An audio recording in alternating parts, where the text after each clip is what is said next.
Joined now by David Bossie, president of Citizens United. He was Trump's deputy campaign manager and is a Fox News contributor. And Mark Penn, chairman of the Harris Poll and a former presidential pollster and advisor to Bill and Hillary Clinton.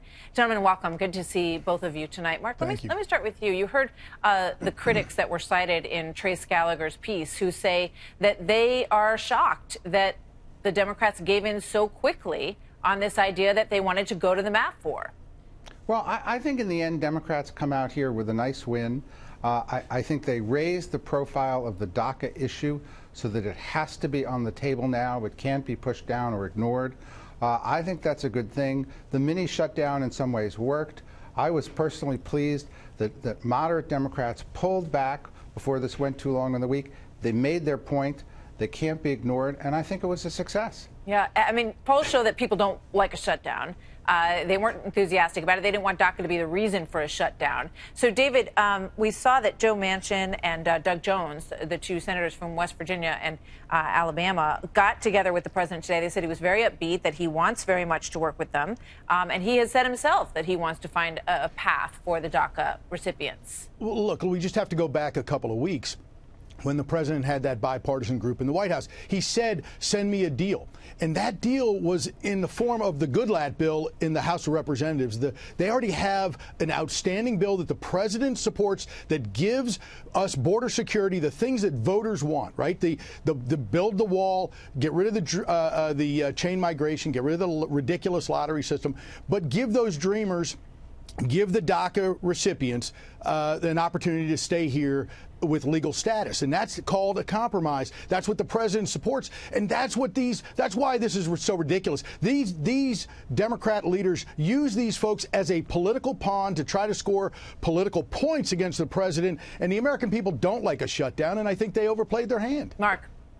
Well, look, I think they played their hand just right. I think had this gone on, it would have been a real problem for Democrats, but it didn't. Look, 77% in our polls support relief for DACA recipients, but it's also true that most people don't like the lottery, most people don't like chain migration, and most people really want to have strengthened borders. More security on the border, which is where a deal shouldn't be made here. But most people want Americans first, not putting illegals, people who are here illegally, ahead of them.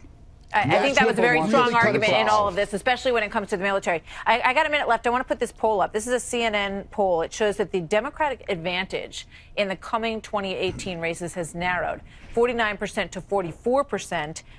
The same poll last month showed Democrats ahead by 18%. What's your take on that, Mark? Well, look, I think the biggest change is that people, in my poll 2 months ago, they opposed 2-to-1 the tax bill. Now they're 1-to-1. I think the economy has been surging. I think those two factors probably are the reasons that you see that kind of closing. David.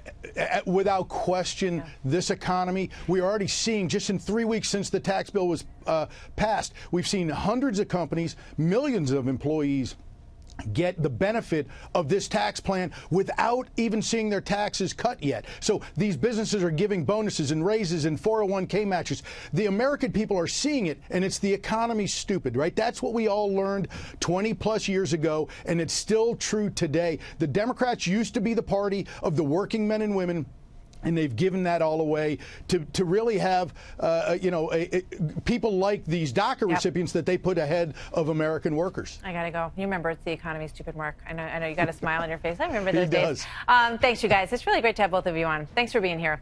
Thank you.